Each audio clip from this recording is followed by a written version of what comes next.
Ya, bismillahirrahmanirrahim. Assalamualaikum warahmatullahi wabarakatuh. Jadi hari ini kita akan masuki pertemuan kedua, yang mana pertemuan kedua ini kita akan mempelajari tentang bagian-bagian dari artikel. Jadi sebetulnya bagian-bagian artikel ini tergantung template dari jurnal yang akan kita tuju ya. Jadi beda-beda setiap jurnal. Tetapi ada template umum, maksudnya ada susunan secara umum, ya, struktur dari artikel itu yang mirip-mirip. Jadi susunannya memang berbeda-beda, semuanya rata-rata ada ciri khasnya, tetapi ada yang biasanya eh, secara umum ada pada semua artikel. Jadi itu yang akan kita bahas. Untuk selanjutnya nanti kita akan menyesuaikan dengan target-target jurnal yang akan kalian submit ya artikel kalian. Baik, Ibu akan mencontohkan salah satunya. Ini salah satunya dari jurnal Teknologi Pendidikan Pamsan ya, dia Sinta 2. Ibu share screen dulu untuk menunjukkannya.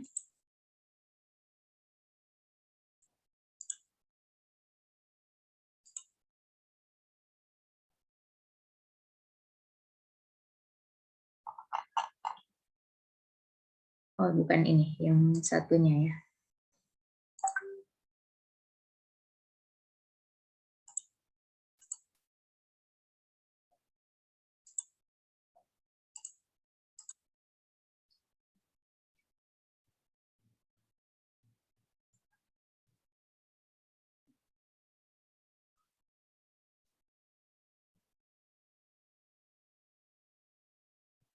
Jadi ini adalah jurnal Pamsan, jurnal Teknologi Pendidikan.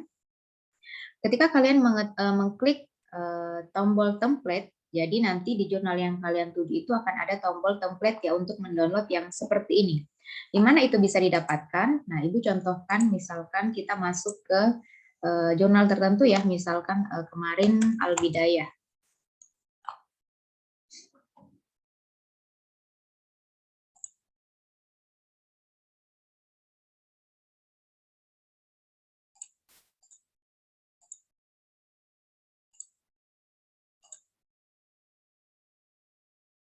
Ini jurnal Al-Bidayah yang tadi sudah didaftar oleh Marhama.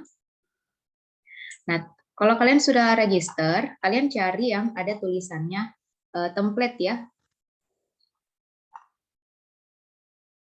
Biasanya ada di sisi kanan atau kalau tidak ada biasanya ada di sisi atas. Jadi ini harus dicari dulu di mana letaknya.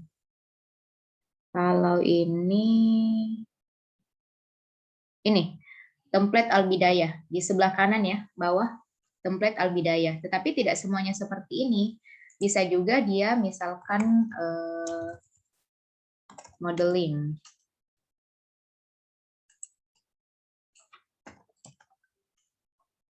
Kita coba buka yang lain ya. Jadi langkah kedua setelah kalian register, itu mencari di mana bisa kita download template-nya. Jadi kalian tinggal klik nanti langsung terdownload sendiri formatnya dalam bentuk Microsoft Word. Jadi rata-rata ada ya semua template-nya. Selain itu kalian juga harus melihat guideline-nya. Ini ada tertulis guideline biasanya untuk melihat apa saja aturan-aturan yang harus kalian patuhi di jurnal tersebut. Oke, misalkan Ibu mau download nih template Al-Bidayah, langsung terdownload ya di sini. Nah, kita langsung diarahkan ini ke bentuknya, kemudian langsung kita nanti file ya, seperti biasa, file kemudian download. Nih, download bisa dipilih sebaiknya kalian pilih Microsoft Word supaya bisa langsung diedit nanti. Jadi tidak usah pakai PDF atau format yang lain, langsung saja Microsoft Word atau yang RTF juga bisa. Nah, jadi Al-Bidayah ini modelnya seperti ini secara umumnya. Jadi bagian-bagian artikel itu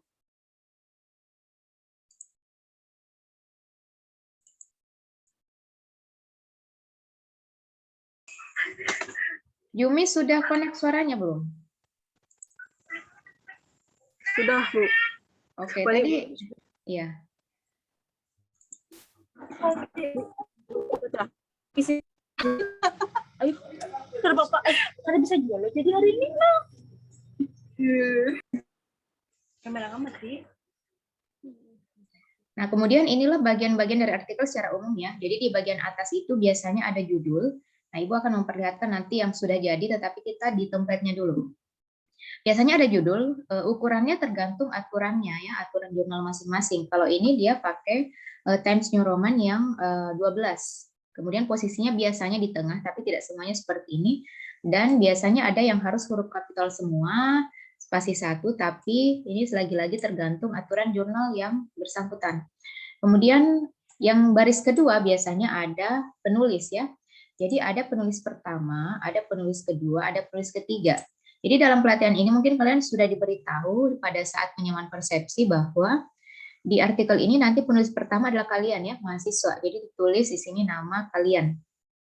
Kemudian penulis kedua adalah pembimbing pertama, penulis ketiga adalah pembimbing kedua, penulis keempat kalau berbeda antara pembimbing dengan dosen yang BIMTEK, berarti dosen yang BIMTEK. Tapi kalau sama berarti tetap aja 3 saja ya. Jadi di sini penulis pertama, first author-nya adalah kalian. Penulis kedua adalah pembimbing 1. Penulis ketiga nanti adalah pembimbing 2. Penulis keempat adalah dosen yang membimbing BIMTEK. Kalau berbeda antara pembimbing dengan dosen yang membimbing, kan nggak semuanya sama ya. Misalkan Marhamah, misalkan. Pembimbing satunya siapa Marhamah? Bapak Setria, Bu. Kalau pembimbing 2-nya? Bapak Sabrina. Oh ya, berarti Pak Satria, Pak Sabrina, kemudian Ibu yang terakhir. Seperti itu. Oke, jadi nanti susunannya seperti itu. Kemudian di sini ada angka 1. Ya, angka 1 ini menunjukkan dia penulis pertama dan kedua dan seterusnya. Kemudian di bagian bawah ini silakan kalian tulis institusinya, jadi Yayan Palangkaraya ya. Kemudian koma negaranya. Ada juga yang biasanya disuruh mencantumkan kotanya. Tapi ini tergantung jurnal yang bersangkutan. Jadi kalian langsung copy paste saja di sini ya. Langsung ini yang diubah supaya kalian tidak merusak template yang sudah ada. Kemudian setelah identitas penulis, harus ada email ya, biasanya email penulis pertama itu harus dituliskan, karena mereka yang akan korespondensi sama editor jurnal. Jadi minimal biasanya ada email penulis pertama, tapi tergantung aturan jurnal apakah disuruh menuliskan semuanya atau hanya satu email. Setelah itu abstrak. Abstrak ini ada 2 ya, biasanya wajib dimasukkan itu abstrak Indonesia dan Inggris, versi 2 bahasa. Dan ingat, ada kata kunci, seperti pada abstrak di skripsi ada kata kunci juga. Tapi bedanya, abstrak di skripsi kita kan ada 4 paragraf ya, kalau tidak salah. Kalau ini hanya 1 paragraf dan dibatasi biasanya paling banyak itu 250 sampai 300 kata. Nah, Ibu akan contohkan yang sudah jadi ya, supaya bisa lebih ini kalian melihatnya.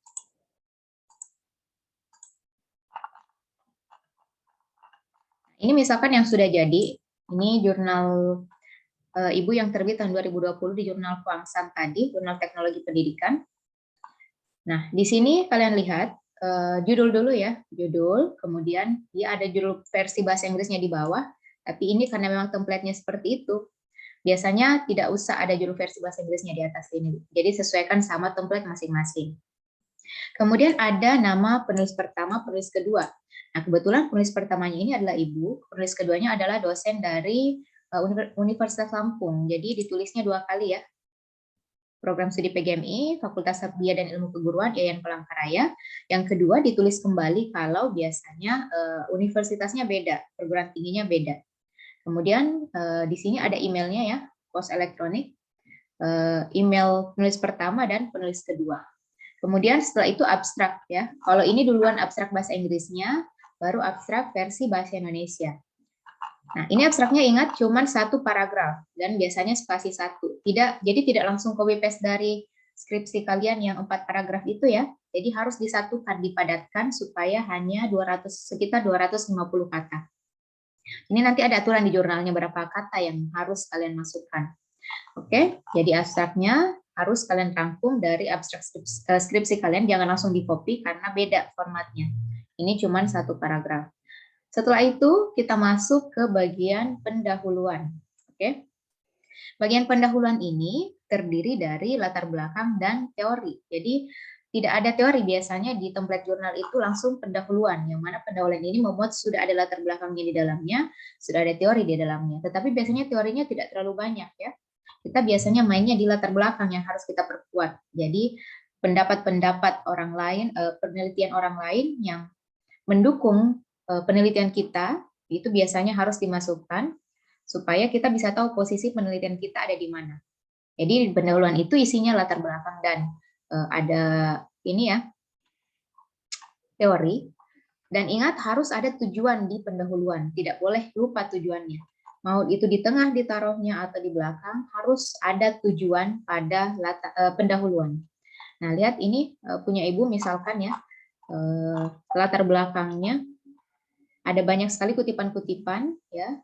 Jadi dalam satu paragraf biasanya ini satu paragraf ada sampai 3 kutipan karena memang kita bisa menggabungkan beberapa kutipan dalam paragraf. Misalkan paragraf ini ya. Ini ada 3 kutipan, Vanides, Waldrip, Siregar ya. Yang lama-lama ini biasanya dia buku. Kalau yang kita targetnya yang kita masukkan di latar belakang itu sebaiknya 5 tahun terakhir artikelnya. Jadi jangan terlalu lama. Itu ya ada di pendahuluan. Kemudian setelah pendahuluan, biasanya kita masuk ke metode penelitian. Jadi langsung ya, pendahuluan, kemudian langsung masuk ke metode penelitian. Nah, di sini kalian tidak usah lagi menuliskan pengertian R&D misalkan, atau pengertian populasi. Pengertian biasanya kan mahasiswa seperti itu ya, menuliskan pengertian angket, pengertian wawancara. Kalau di artikel sudah harus fokus. Metodenya apa yang digunakan? Modelnya, desainnya apa yang digunakan? Populasinya siapa saja, sampelnya siapa saja. Jadi tidak lagi mendefinisikan sampel adalah, populasi adalah, langsung populasinya siapa saja, kemudian sampelnya ditentukan dengan menggunakan teknik apa. Ya, misalkan Ibu ini kan pakai purposive sampling ya. Nah, kemudian teknik analis datanya sampai teknik analis datanya pun dimasukkan semuanya. Gitu ya. Oke, kemudian setelah itu kita masuk di hasil dan pembahasan. Jadi hasil dan pembahasan ini adalah yang paling panjang di antara semua bagian-bagian tadi.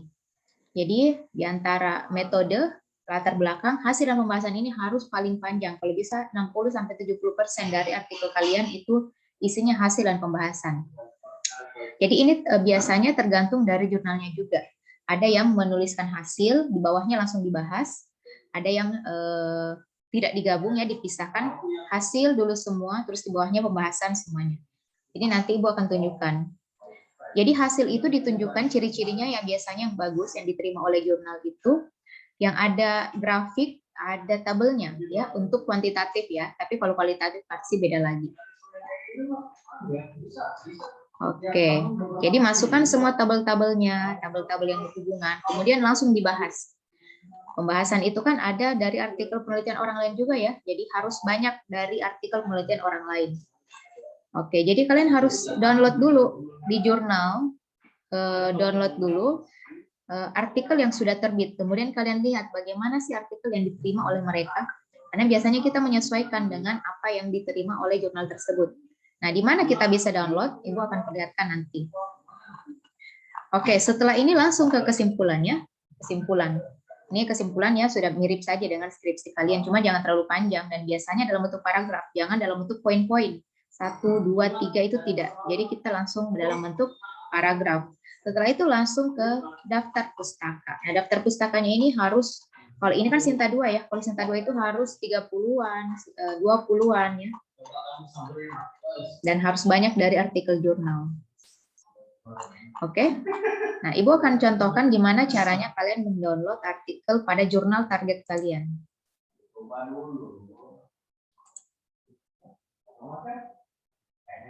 Jadi sambal itu sambal jadi sudah Mas. Jadi dibeli dari sana. Punyanya ayam di sana. Jadi dia itu selain jual ayam kayak roket chicken, tapi dia jual tepung juga, jual sambal juga. Itu dia. Kebetulan yang punya itu kawan bingung. Nah, misalkan ini kalian mau download ya, contoh jurnal yang artikel yang sudah terbit supaya bisa menjadi panduan bagi kalian. Sebanyak apa sih referensi misalkan, atau sepanjang apa pembahasan yang diperlukan. Ini kalian buka yang archives nih, arsipnya, archives-nya. Diklik, kemudian muncullah di sini volume berapa yang mau kalian lihat. Bagusnya kita pilih yang terbaru. Jadi ini yang baru terbit adalah volume 13 nomor 1. Nah, kalian downloadlah di sini contoh-contohnya. Ya, nanti sesuaikan. Mereka biasanya akan menerima yang mirip dengan ini, dan apalagi kalian harus mengutip dari jurnal ini. Ya, biasanya itu nilai jualnya ya. Jadi kalian mengutip dari jurnal yang akan kalian tuju, itu juga bisa menjadi penilaian editor jurnal untuk memilih jurnal kalian. Karena biasanya jurnal kita itu di review saja sudah untung, karena biasanya dicuekin, tidak ada info sama sekali diterima atau ditolak. Kalau dikatakan ditolak kan sudah pasti ya nasibnya, tapi biasanya tidak ada pemberitahuan kalau dia tidak pantas untuk direview. Dan ingat, hasil cek Turnitin-nya harus di bawah 20%. Sebaiknya. Paling tinggi 25%, itu pun jarang sudah yang menerima. Oke, sampai di sini ada pertanyaan. Kita belum membuat ya, kita masih di bagian-bagian artikel. Tapi kalau sudah ada yang mau memasukkan, silahkan. Pekan depan Ibu akan membagikan jurnal target kalian. Ya, jadi tolong judulnya dikirim semua ke Ibu di grup kita, dikirim supaya Ibu bisa menentukan di mana kira-kira cocoknya kalian memasukkan artikel kalian ya. Oke, penjelasannya itu dulu. Jadi bagian-bagian artikel jurnal seperti itu ya. Nanti akan beda-beda tergantung dari template yang bersangkutan. Nah, jadi tadi sudah Ibu contohkan Al-Bidayah. Coba kita, ini nggak mau terbuka ya jurnal yang lain. Coba kita buka jurnal yang lain yang mungkin bisa menjadi contoh. Jadi kadang template-nya itu tidak ada di sini posisinya. Dia ada gambar Microsoft Word gitu, tapi tulisannya ada template ya. Jadi kalian biasanya cari di sebelah kanan ya. Biasanya posisinya sering ada di situ. Ini soalnya Ibu nggak bisa buka yang lain. Ada pertanyaan sampai di sini? Mudah ya bagian-bagiannya. Jadi ingat, kalian sudah harus tahu di latar belakang itu apa yang kalian masukkan. Tidak semua latar belakang dimasukkan. Yang dimasukkan itu yang banyak kutipan-kutipannya dari artikel penelitian orang lain. Begitu juga dengan pembahasannya. Jadi pembahasan dan latar belakang kita mainnya berdasarkan hasil analisis kita dari artikel-artikel sebelumnya. Dan kalau bisa jangan terlalu lama. 2000, ini sekarang kan 2021 ya. Minimal yang paling lama 2016 artikel yang kalian gunakan. Dan kalau bisa di atas 15 artikel lah kita pakainya ya, karena kita targetnya kan yang akreditasi, Sinta 3, Sinta 4, atau Sinta 5. Oke, ada pertanyaan? Sudah paham semuanya? Jadi tolong dipersiapkan dari sekarang artikelnya. Sekali lagi, pekan depan Ibu akan membagikan target jurnal kalian yang tidak terlalu lama terbitnya ya, dan yang membutuhkan naskah. Jadi kita supaya bisa betul-betul masuk ke jurnal yang membutuhkan naskah dan punya peluang untuk diterbitkan. Dan sekali lagi harus yang gratis. Oke, mungkin